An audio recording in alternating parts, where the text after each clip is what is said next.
In this video, I'm gonna teach you how to connect Messenger to N8N. It's a very easy process, so make sure to follow along.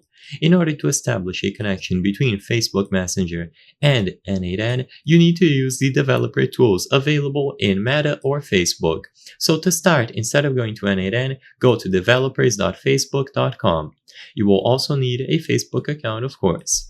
So when you access this website, sign in if needed, and if you are already signed in, you should see the option My Apps at the top right corner of the screen. So go into My Apps. You will see a list of them here if you have applications developed, and now choose the option to create a new app. So upon creating a new application, you will set everything up here. So app type between personal and business, you can set up development mode in order to test all of the functions before going live.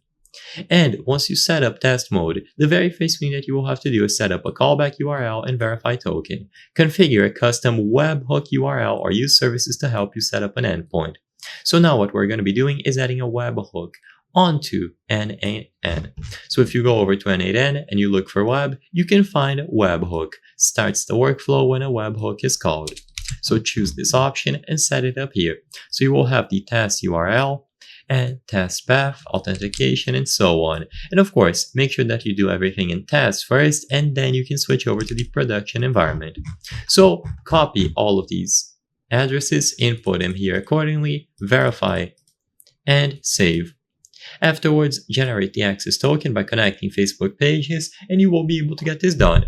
Sadly, for a video of this length, I cannot go super in depth about what you can do regarding this connection, but with these initial steps, you should be able to get it going. I hope I was able to help you on how to connect Messenger to N8N.